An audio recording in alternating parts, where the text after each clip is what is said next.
And now out comes Minnesota. And they're going to need another score. Got one last time, but still down here. When you're playing catch-up, every possession becomes crucial, doesn't it? It's vital.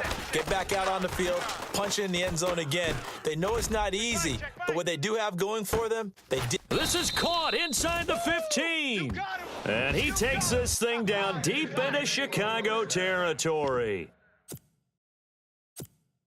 So the Vikings in possession of the football as we get you reset. They come up on a 1st and 10, desperately needing a score here on what could be their final drive. They'll run Tomlinson. And running room hard to come by here. He gets it down to the 8. Give him 2 yards on that one. 2nd and goal now. Defensively, pretty good start there with their backs against the wall. That's a win for the stop troops right there. And if I'm them, I get a little bolder now. And he'll get into the end zone. Touchdown, Minnesota. LaDainian Tomlinson, an 8-yard touchdown run. And the Vikings are an extra point away from tying this thing up.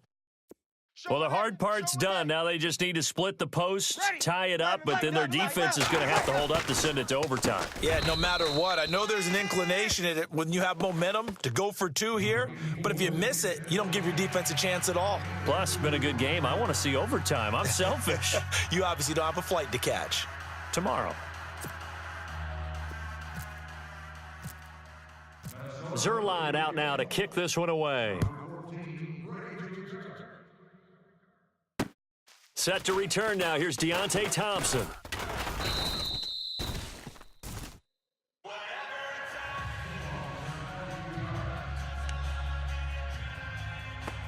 And now Chicago getting ready to go as they take the field. They're only in need of a field goal, a decent amount of time on the clock. So tell me if I'm wrong. You don't have to be too panicked here. No, not at all. I agree with you. And this is where your preparation and your confidence comes into play. They've worked on these situations. They practice this all the time, They practice it all the time. They know what they want to get done.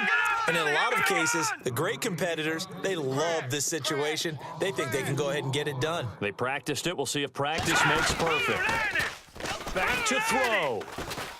And he can't get a throw off. He's taken down. What a huge play at this point in the game. Need something from deep in the bag of tricks here after 1st and 2nd down went backwards. It's 3rd and very long. They'll look to throw. And he can't get a throw away. He's taken down. Anthony Hitchens in there to drop him as the clock continues to roll. 3 down. Gotta try it here. He's back to throw. He completes it right side to White. And he's not able to get away. He is stopped well short of a 1st down. They had to go for it with such little time remaining. And the Vikings are going to win this football game. So instead of the incredibly obvious choice of trying to punt it out near midfield, now they left their defense with no margin for error. No, 0. And I don't care how much confidence you have in your defense. I don't care if you say, hey, I'm going to be aggressive because those guys can pick me up. You really put them in an impossible situation because at the least, you're giving up 3 in that situation, right? So I would have punted the ball out of there and given them a little bit of a cushion. Double tight. They come out here in the eye. And he gets halfway there down to the 1-yard line. Only a yard on the keeper, and it'll be 2nd down. And now here's a sneak, maybe looking to run a little time. Officially no gain on the sneak, kind of a wasted play there, and now it's 3rd down. And he'll try and burn some clock with a sneak. So call that no gain on the sneak, and now they're still a yard short here on 4th. And the clock will now stop as a timeout is called with 5 seconds left. Here we go, a big play and a tight game late. They're going on 4th and goal. Watch safety creep. Safety's creeping. They'll go for it. It's Breeze. And this is caught. And that could seal it. It's a touchdown. So a little icing on the cake there before the clock hits all zeros. What a way to finish things off. Exactly what you want. Not much time and a touchdown to put things away. Kill. Now Breeze. He's got it. And they will not go quietly as we are back to a two-score game. So they try to make it a two-score game with a conversion. It pays off. And they've looked at the situation, figured it out well. A two-score game in this situation, they've got to feel much better about where they are. This will be taken in at the 1. Well, in this one, partner, we had some action all the way down to the final whistle there with the late points and then the kickoff to end it. Yeah, and the best part about it is just seeing how teams battled all the way to the end, you know.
EA Sports coverage of the NFL is on the air. I'm your host, Larry Ridley, and this is Madden Ultimate Team.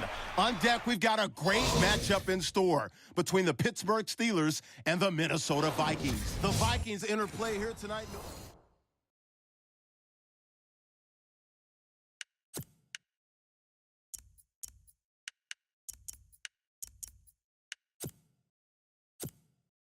And the offense gets set here for a third down play. Watch tight end. Tight right, tight right. Ready. Here we go. Ready. Hey. Opposite. Play action. Breeze. He's going to float this one deep right side. And he couldn't hang on to it through the contact. Incomplete. This defense was definitely alert to the possibility of the deep ball, and they were more than ready for it. They've got the lead, fourth quarter. Maybe can expect more passes like that downfield. Ready. 5-9. Now Breeze, got to have this one. And he comes back with one complete. 7 yards there on the pickup, and that leads to a Minnesota first down. Ready. Yellow weighty. They fake the give. Here's Breeze. He's going to go for a big play downfield. So they took a shot on first down, but couldn't connect. Credit the secondary and credit the defensive game plan. They've been in his hip pocket all game long. They understood coming in that he was a big time.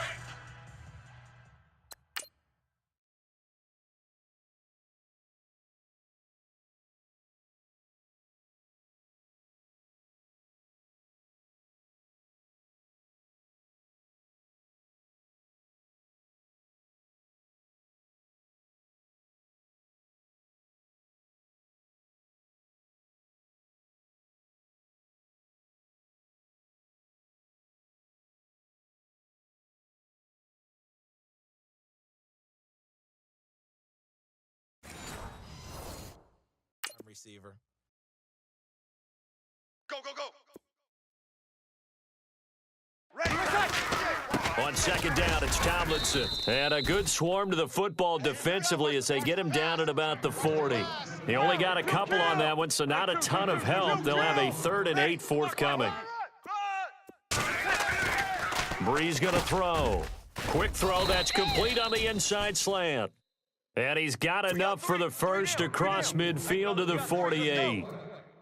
They give him 13 yards there on the play and a fresh set of downs. Now Tomlinson on the handoff. And he is going to be knocked flat on his back. Oh, a big hit. Call it a gain of 4 on first, and that'll make it second down. Under. Breeze to throw on second down. Throws a quick hitter on the slant. That's complete. And he's going to get this inside the 30. And 15 yards there on the catch and run. Now, correct me if I'm wrong. Yeah, you're down 2 scores. I don't think you need to rush just yet, but you can't take your time either. Yeah, even if you don't want to commit to full 2-minute offense, you have to up the tempo, up the urgency. Maybe you're starting to call 2 plays in a huddle each time you snap the ball. I think that's a big-time play there because the slant route is really hard to cover because the timing is so quick. But able to see it, diagnose it, and get to the football, that's why he was able to bat it away. Here's Breeze to throw. And this time he's got the hook up. It's complete. And he'll get into the end zone. Touchdown, Minnesota. And a nice job by him to catch the slant and then navigate and break free. And receivers love slant routes because it gets the ball in their hands so quickly and oftentimes on the move. And when they're on the move like that, then they get to use their best asset, which is usually their speed. And their speed sometimes, like this instance, can take them into the end zone. And around the goal line, especially on 2-point tries, sometimes the QB's best friend is that big target, the tight end. I love how you described it because you know he's going to have some length and some catch radius as well as a big body to keep people away from the football. Zerline out now to kick this one away. This is taken about 7 yards deep. And they'll put up the stop sign there as his guys will get it at the 25. Now the Steelers offense gets ready to get back onto the field. Certainly want to avoid what they had to do last possession. That was punt the football because this game's starting to tighten up. In a basketball sense, you think about taking a little bit of the air out of the ball, right? Maybe milk some clock, limit the possessions. In this case, they might want to do the same thing but control the game offensively. Put together some first downs, put together a drive, and keep it away from them. And he'll fight forward to about the 27-yard line. 2 yards on the pickup there. It'll be 2nd and 8. Brandon, you know how many times we've done games, and at the start of the fourth quarter, we see both teams hold up the 4 fingers, fourth quarter is ours. Well, how about this drive? You saw the 4 fingers for 4-minute offense, and this offensive line has really hunkered down and established themselves. And this is where they say, put the game on our shoulders, we'll lead the way, right? No doubt about it, and let me tell you, if you're a running back, all you want to do is get behind those big fellas, have a little vision, and find some space. And a solid way to do that on the first play of the drive there. Now a first down carry by Bell. And he's got some space here. And he'll get this up past the 45 to the 47. Just what you want on a first down run. Call it 8 yards. And it's 2nd and 2. Well, at this stage, that's exactly what you want offensively. Good run on first down. Stay in bounds. Keep that clock rolling. And look at that play chart that the play caller has in his hands right now. That's what you got to focus in on because that's divided up by sections. And right now, he's looking at that 4-minute offense section. What running plays do we have to bleed down the clock and take care of the football? Right now, they're executing really well. One of the bigger plays in the game thus far, and the crowd getting into it as we come up on a big 3rd down. Roethlisberger will throw. Pressure coming from the Vikings, and they get there and bring him down. Another timeout called by the Vikings now. That's going to be their 2nd. They'll be left with 1 more plus the 2-minute warning, and we'll be back. Here's Jordan Berry now. On for his 2nd punt. He'd take a repeat of his first. He gets this one away, and boy, it's another boomer. That's fielded at the 8-yard line. A big kick that time, 52 yards. And the Vikings will be backed up deep to begin their drive as they take over 1st and 10. And now out comes Minnesota. And things are starting to move in the right direction. They get the touchdown last drive, then their defense gets them the football back. Yeah, now they have a chance to get the lead if they can put something together here. I'm eager to see how they decide to do it. They want to be methodical, or they want to take the big strike and go after it right now. And he's taken down, but not before he gets this across the 25-yard line. That one goes for 13 yards, and it moves the sticks. And they get him down, but not before he takes it across the 40-yard line. They give him 14 yards that time and a fresh set of downs. Time for a break. We'll come back, see what transpires after this.